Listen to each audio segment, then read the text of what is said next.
എൻ്റെ എല്ലാ കൂട്ടുകാർക്കും ജിഞ്ചർ ഗാർലിക് കിച്ചൻ്റെ പുതിയ വീഡിയോയിലേക്ക് സ്വാഗതം. അപ്പോൾ ഇന്ന് നമ്മൾ ഉണക്ക ചെമ്മീനും പച്ചമാങ്ങയും വെച്ചിട്ട് ഒഴിച്ചുകറി ഉണ്ടാക്കാൻ പോവുകയാണ്. അപ്പോൾ നിങ്ങൾ വീഡിയോ സ്കിപ്പ് ചെയ്യാണ്ട് തന്നെ വാച്ച് ചെയ്ത് നോക്കുക. വാച്ച് ചെയ്ത് നോക്കിയിട്ട് എല്ലാവരും ഒന്ന് സപ്പോർട്ട് ചെയ്തേക്കുക. അപ്പോൾ അതിന് വേണ്ടിയിട്ട് കാൽക്കപ്പളയിൽ ഉണക്ക ചെമ്മീനും ഒരു 6 ചെറിയ ഉള്ളിയും പിന്നെ ഒരു 2 വെള്ളുള്ളിയും പിന്നെ ഒരു കുഞ്ഞ് ഇഞ്ചിയും 2 പച്ചമുളകും ഒരു 1/2 കപ്പ് അളവിൽ ഞാൻ തേങ്ങ എടുത്തിട്ടുണ്ട്. പിന്നെ പച്ചമാങ്ങ, കറിവേപ്പില, ഇത്രയാണ് നമുക്ക് വേണ്ടത്. അപ്പോൾ ആദ്യം തന്നെ നമുക്ക് നമ്മുടെ ചെമ്മീൻ ഒന്ന് റോസ്റ്റ് ചെയ്തെടുക്കണം. അപ്പോൾ നമ്മൾ കടയിൽ നിന്നൊക്കെ മേടിക്കുന്നതാണെങ്കിൽ മസ്റ്റായിട്ടും വാഷ് ചെയ്തതിന് ശേഷം മാത്രമേ യൂസ് ചെയ്യാൻ പാടുള്ളൂ. അപ്പോൾ ഞാനിതിനെ തലയും വാലും എല്ലാം കളഞ്ഞിട്ട് മാറ്റി വെച്ചിട്ടുണ്ടായിരുന്നതാണ്. അപ്പോൾ തലയും വാലും ഒക്കെ കളഞ്ഞിട്ട് വേണം നമ്മളിത് എടുക്കാനേ. ഇനി ഇത് നമുക്ക് നല്ലതുപോലെ ഒന്ന് ഫ്രൈ ആക്കി എടുക്കേണ്ടതായിട്ടുണ്ട്. അപ്പോൾ ഉച്ചയ്ക്ക് ചോറിൻ്റെ കൂടെയൊക്കെ ഒരു അടിപൊളി ഡിഷാണ് കേട്ടോ. അതിൻ്റെ ടേസ്റ്റ് ഒരു അപാര ടേസ്റ്റാണ്. ഞാൻ വെറുതെ പറയുന്നതല്ല, നിങ്ങൾ തീർച്ചയായിട്ടും ഒരു തവണയെങ്കിലും ഇതുപോലെ ഒന്ന് ചെയ്ത് നോക്കണം കേട്ടോ. അപ്പോൾ ഇവിടെ ദേ ഫ്രൈ ആയി വന്നിട്ടുണ്ട്. നമുക്ക് അതിനെ അങ്ങോട്ടേക്ക് മാറ്റിയെടുക്കാം. എന്നിട്ട് ഒരു ചട്ടി വെച്ച് കൊടുക്കാം. ആവശ്യത്തിന് വെളിച്ചെണ്ണ ഒഴിച്ചു കൊടുക്കാം.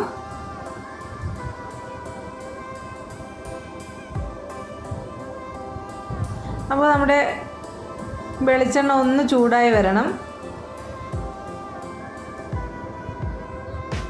അപ്പോൾ നമ്മുടെ വെളിച്ചെണ്ണ ദേ ഇവിടെ ചൂടായി വന്നിട്ടുണ്ട്. നമുക്ക് കുറച്ച് കടുക് ഇട്ട് കൊടുക്കാം. പിന്നെ വളരെ കുറച്ച് മാത്രം ഉലുവ ഇട്ട് കൊടുക്കുന്നുണ്ട്. വേണ്ട, ഈ ഒരളവിന് ഉലുവ ഇട്ട് കൊടുത്തിട്ടുണ്ട്. ഇനി ഇതൊന്ന് നല്ലതുപോലെ പൊട്ടി വരണം. നല്ലതുപോലെ ഒന്ന് ചൂടായി അതൊന്ന് പൊട്ടി വരട്ടെ. ഇവിടെ അത് പൊട്ടി വന്നിട്ടുണ്ട്. ഇനി നമുക്ക് 2 ഉണക്കമുളക് ഇതുപോലെ കട്ട് ചെയ്തിട്ട് ഇട്ട് കൊടുക്കാം. പിന്നെ ആവശ്യത്തിന് കറിവേപ്പിലയും കൂടി ഇട്ട് കൊടുത്തിട്ടുണ്ട്. പിന്നെ നമ്മൾ വെളുത്തുള്ളിയും ഇഞ്ചി എടുത്ത് വെച്ചിട്ടുണ്ടായിരുന്നില്ലേ, അതും കൂടെ നമുക്ക് ഈ സമയത്ത് ഇട്ട് കൊടുക്കാം. എന്നതിന് ശേഷം നമ്മുടെ ചെറിയ ഉള്ളി ഒരു 6 എണ്ണം ഞാൻ നെടുകെ കീറി ഇട്ടിട്ടുള്ളതാണ്. അപ്പോൾ അതും കൂടെ നമുക്ക് ഇതിൻ്റെ അകത്തേക്ക് ഇട്ട് കൊടുത്തതിന് ശേഷം പച്ചമുളക് കട്ട് ചെയ്ത് 2ആയിട്ട് കട്ട് ചെയ്തതാണ്, അതും കൂടെ ഇട്ടിട്ടുണ്ട്. ഇനി നമുക്കിതിനെ നല്ലതുപോലെ ഒന്ന് വഴറ്റി എടുക്കേണ്ടതായിട്ടുണ്ട്.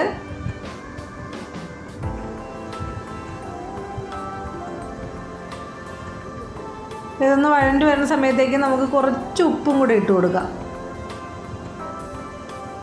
വീണ്ടും നമ്മൾ നല്ലതുപോലെ ഒന്ന് വഴറ്റിയെടുക്കാം. ഇനി നമ്മൾ ഇതിൻ്റെ അകത്തേക്ക് നമ്മുടെ മാങ്ങ ഇട്ട് കൊടുക്കുവാണ്. മാങ്ങ നിങ്ങൾ എടുക്കുമ്പോൾ അതിൻ്റെ പുളിയുടെ ഇതൊക്കെ നോക്കിയിട്ട് വേണം എത്രത്തോളം വേണമെന്നുള്ളത് തീരുമാനിക്കാനായിട്ട്. നല്ല പുളിയൊക്കെ ആണെങ്കിൽ ഒരു മാങ്ങയുടെ പകുതിയൊക്കെ എടുത്താലും മതിയാവും. അപ്പോൾ ഞാൻ എടുത്തത് ഇച്ചിരി ചെനച്ച മാങ്ങയാണ് കേട്ടോ. അപ്പോൾ അത് കുറച്ചും കൂടി ടേസ്റ്റിയാണ് നമ്മുടെ കറിക്ക് കിട്ടുന്നത്. ഇനി നമ്മൾ ഇതിൻ്റെ അകത്തേക്ക് കുറച്ച് വെള്ളവും കൂടെ ഒഴിച്ചതിന് ശേഷം മൂടി വെച്ച് ഒന്ന് വേവിച്ചെടുക്കുവാണ്. നമ്മുടെ മാങ്ങ വെന്ത് കിട്ടണ്ടേ, അപ്പോൾ അതിന് വേണ്ടിയിട്ട് കുറച്ച് നേരം ഒന്ന് നമുക്ക് മൂടി വെച്ച് കൊടുക്കുക. ഒരു 3 മിനിറ്റ് 4 മിനിറ്റ് ആകുമ്പോൾ തന്നെ അത് നല്ലതുപോലെ തിളച്ച് കിട്ടിക്കോളും. ആ സമയത്ത് നമുക്ക് അരപ്പ് റെഡിയാക്കി എടുക്കാം. നമ്മൾ എടുത്ത് വെച്ചിരുന്ന 1/2 കപ്പ് അളവിൽ തേങ്ങ എടുത്ത് വെച്ചിട്ടുണ്ടായി. അപ്പോൾ അതിനെ നമുക്ക് ജാറിലേക്ക് മാറ്റാം.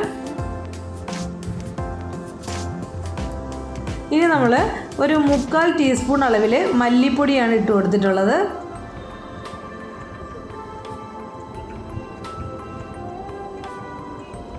പിന്നെ നമ്മൾ മുളക് പൊടി ഇട്ട് കൊടുക്കുന്നുണ്ട്. മുളക് പൊടി 1 ടീസ്പൂൺ അളവിൽ മുളക് പൊടി ഇട്ടിട്ടുണ്ട്.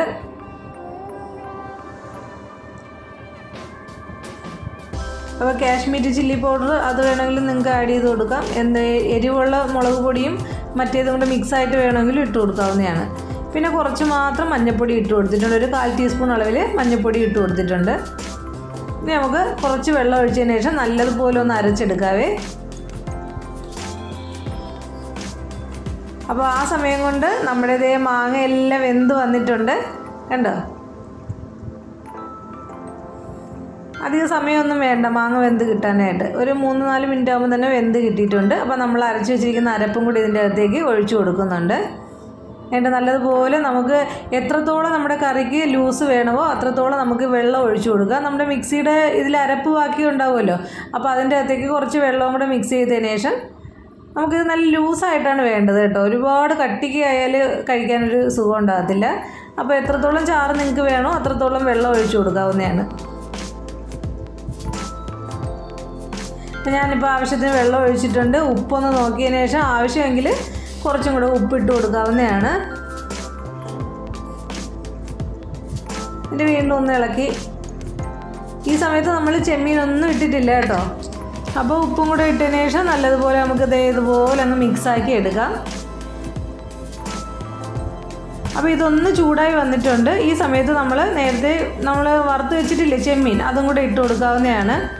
അതെ, ഞാൻ ഇതിങ്ങനെ അടുപ്പത്ത് വെച്ചിട്ട് എനിക്കൊരു കോള് വന്നായിരുന്നു. അന്നേരം അങ്ങോട്ടേക്ക് പോയപ്പോൾ ചെറുതായിട്ടൊന്ന് അതിൻ്റെ ഇത് ആയിട്ടുണ്ട്. ചെമ്മീൻ ഒന്ന് ചെറുതായിട്ട് മൂത്തത് ഇച്ചിരി ഒന്ന് കൂടിപ്പോയിട്ടുണ്ട്. അപ്പോൾ ഇനി ആ ചെമ്മീനും കൂടെ ഇട്ടതിന് ശേഷം വീണ്ടും ഒന്നും കൂടെ ഒന്ന് ഇളക്കിയതിന് ശേഷം നമുക്കിതിനെ മൂടി വെച്ച് ഒരു 5 മിനിറ്റ് നേരം വേവിച്ചെടുക്കാം. അപ്പോൾ നല്ലതുപോലെ നമ്മുടെ ചെമ്മീൻ്റെ ഇത് തിളച്ച് വന്നിട്ടുണ്ട്. ഇപ്പോൾ നമ്മുടെ ചെമ്മീനെല്ലാം നല്ലതുപോലെ സോഫ്റ്റായി കിട്ടിയിട്ടുണ്ട്. കണ്ടോ? അപ്പോൾ നല്ലൊരു മണമാണ് കേട്ടോ, അടിപൊളി മണമാണ് ഈ സമയത്ത്.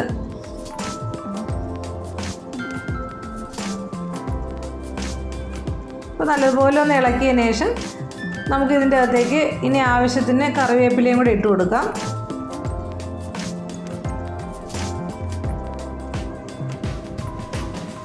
ഇനി വീണ്ടും നല്ലതുപോലെ മിക്സ് ചെയ്ത് കൊടുക്കാം. അപ്പോൾ നിങ്ങൾ ഉപ്പുണ്ടോയെന്നൊക്കെ ഒന്ന് ചെക്ക് ചെയ്ത് നോക്കുക. അപ്പോൾ നമ്മുടെ കറി ഇവിടെ റെഡി ആയിട്ടുണ്ട്. എൻ്റെ അടിപൊളിയായിട്ടുള്ള കറിയാണ്. അപ്പോൾ തീർച്ചയായിട്ടും നിങ്ങൾ എല്ലാവരും ഒന്ന് ട്രൈ ചെയ്ത് നോക്കുക. ട്രൈ ചെയ്ത് നോക്കിയിട്ട് ഇഷ്ടമായാൽ വീഡിയോ ഒന്ന് ലൈക്ക് ചെയ്തേക്കുക, ഷെയർ ചെയ്യുക, കമൻറ്റ് ഇടുക. സബ്സ്ക്രൈബ് ചെയ്തതിന് ശേഷം ഓൾ എന്നൊരു ബട്ടണും കൂടെ ഒന്ന് പ്രസ് ചെയ്തേക്കുക. അപ്പോൾ എല്ലാവരുടെയും സപ്പോർട്ട് ഉണ്ടാകുമെന്ന് വിചാരിക്കുന്നു. തീർച്ചയായിട്ടും ഒന്ന് ട്രൈ ചെയ്ത് നോക്കണേ. അപ്പോൾ നമ്മുടെ വീഡിയോ ഇത്രയേ ഉള്ളൂ. Okay, thank you.